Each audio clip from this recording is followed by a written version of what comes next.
ایک بزرگ تھے کراچی میں، شیخ رضی الدین صاحب رحمۃ اللہ علیہ، انہوں نے ایک کتاب لکھی جو تم مسکراؤ تو سب مسکرائیں. کتاب کا نام ہی یہ رکھا کہ جو تم مسکراؤ تو سب مسکرائیں. انہوں نے انسان کی نفسیات پر بہت کچھ لکھا اور یہ بتایا کہ انسان کی جو نفسیات ہے اس میں یہ ہے کہ اگر انسان اپنی قوت ارادی کو کام میں لے اور ہمت سے کام کرے تو بہت سی پریشانیوں سے، بہت سی بیماریوں سے اپنے آپ کو بچا سکے. اور پھر انہوں نے فرمایا کہ دیکھو رسول اللہ صلی اللہ علیہ وسلم نے فرمایا کہ کسی سے مسکرا کر ملنا یہ بھی صدقہ ہے. یعنی کوئی ملنے والا آیا تو مسکرا کر مل لو، تمہیں صدقے کا ثواب مل جائے گا. اب دن میں 10 آدمی آ رہے ہیں تو 10 مرتبہ مسکراؤ. اس مسکراہٹ سے کیا ہوگا کہ جب تم مسکرا کر دوسروں سے ملو گے تو سامنے والا بھی تمہیں دیکھ کے مسکرائے گا. بھائی دیکھو ایک آدمی رو رہا ہے، وہ بڑی بے دردی سے رو رہا ہے، اس کے رونے کو دیکھ کر نرم طبیعت آدمی اس کی بھی آنکھوں میں آنسو آ جاتا ہے، وہ بھی رو پڑتے ہیں. جو لوگ فلمیں دیکھتے ہیں اور کمزور دل کے ہیں تو ان کو پتا ہے یہ ڈرامہ ہے، ان کو پتا ہے یہ فلم ہے، مگر وہ دیکھ کے وہ بھی روتے ہیں، آنکھوں میں آنسو آ جاتے ہیں. ارے بھائی فلم ہے، حقیقت تھوڑی ہے. مگر وہ جب دیکھتے ہیں کہ ظالم ظلم کر رہا ہے اور مظلوم پر ظلم ہو رہا ہے تو وہ دیکھ کر بیچارے رو پڑتے ہیں، عورتیں رو پڑتی ہیں اور بے تحاشا روتی ہیں. کیا کہ وہ اثر قبول کر رہی ہیں، وہ رونے کا اثر قبول کر رہی ہیں. اور اگر مزاحیہ ہے تو آدمی ہنستا ہے. تو مسکراتے ہوئے آدمی کو دیکھ لو تو تم بھی مسکراؤ گے.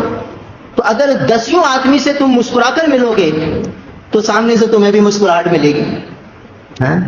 اور پھر رسول اللہ صلی اللہ علیہ وسلم نے تعلیم فرمائی دعا کہ جب مسلمان کو مسکراتا ہوا دیکھو تو کہو اضحک اللہ سنت. وہ تمہیں دعا دے، تم اسے دعا دو. سارا دن مسکراہٹوں میں گزارو تو یہ مایوسیاں، یہ اداسیاں، یہ پریشانیاں، یہ ساری باتیں چھٹ جائیں گی جو آج ہم نے اپنے اوپر مسلط کر لیا نا. یہ چیز ہر آدمی اداس ہے اور ایسا اداس، ایسا پریشان کہ مسکراہٹ ختم ہو گئی. جب ملتے ہیں تو بھائی ایسے ملتے ہیں جیسے انتہائی صدموں کا مریض ہو، بیماریوں کا ملغوبہ ہو، ایسے ملتے ہیں. ارے بھائی حضرت شیخ رضی الدین صاحب رحمۃ اللہ علیہ فرماتے تھے کہ مسکرا کر ملو. رسول اللہ صلی اللہ علیہ وسلم کی تعلیمات ہیں کہ یہ مسلمان سے مسکرا کر ملنا یہ صدقہ ہے. تو وہ فرماتے تھے پریشانیوں، آدھی پریشانیاں تمہاری ختم ہو جائیں گی اگر تم مسکرا کر ملنا شروع کر دو. ہر ایک سے مسکرا کر ملو.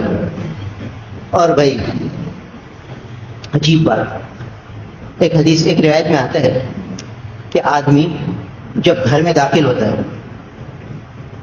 اور اپنی بیوی کو محبت کی نگاہ سے دیکھتا ہے اور بیوی شوہر کو محبت کی نگاہ سے دیکھے تو اللہ تعالیٰ ان دونوں کو نگاہ رحمت سے دیکھتے، اس وقت رحمت برس جاتی ہے.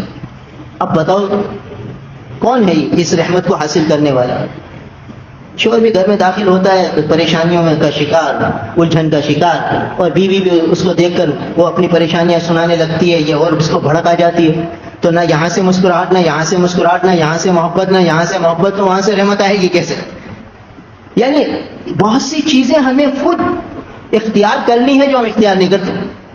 اور پھر کہتے ہیں پتہ نہیں کس نے کالا کرا دیا، کس نے پیلا کرا دیا، اور ہمارے اندر توڑ ہو گیا، ہمارے اندر بگاڑ ہو گیا، میاں بیوی میں نفرت ہو گئی ہے، پریشانیاں ہو گئی ہیں، یہ ہو گیا وہ ہو گیا. تو اس کی اہم وجہ یہ ہے کہ یہ جو بزرگوں کی تعلیمات ہیں ان پر عمل نہیں ہے. تو حضرت شیخ رضی الدین صاحب رحمۃ اللہ علیہ حضور صلی اللہ علیہ وسلم کے فرامین کی روشنی میں فرماتے تھے کہ بھئی مسکرانا شروع کرو، ہر ایک سے مسکرا کر ملو، ہر ایک سے مسکراہٹ کے ساتھ ملو، تمہیں مسکراہٹ ملے گی جواب میں. پھر یہ رسول اللہ صلی اللہ علیہ وسلم کی دعاؤں کا تبادلہ ہوگا اور پھر معاشرے میں مسکراہٹیں عام ہوں گی تو یہ پریشانیوں کے بادل خود ہی چھٹ جائیں گے، خود ہی آدھی سے زیادہ پریشانیاں دور ہو جائیں گی. اور بقایا آدھی وہ آدمی قوت ارادی کے ذریعے، اللہ تعالیٰ سے دعاؤں کے ذریعے اس کو دور کرے. اصل وجہ یہ ہے کہ سارے حالات جو آتے ہیں اللہ کی طرف سے آتے ہیں اور دور بھی اللہ تعالیٰ اپنی قدرت سے کر دیں گے. آدمی یہ مایوس ہو جائے کہ ہوں گے کیسے دور، بظاہر تو کوئی آسرا ہی نظر نہیں آ رہا، بظاہر تو کوئی سراغ ہی نظر نہیں آ رہا، یہ ہوں گے کیسے دور؟ تو بھئی جس ذات نے یہ حالات مسلط فرمائے ہیں، حالات پیدا فرمائے ہیں، وہ ذات قادر ہے اس کو ختم کرنے پر. ہم ان کی طرف متوجہ تو ہو جائیں، ان سے مانگنا تو شروع کریں. ہر موقع کی دعا اللہ کے حبیب صلی اللہ علیہ وسلم نے تعلیم فرمائی.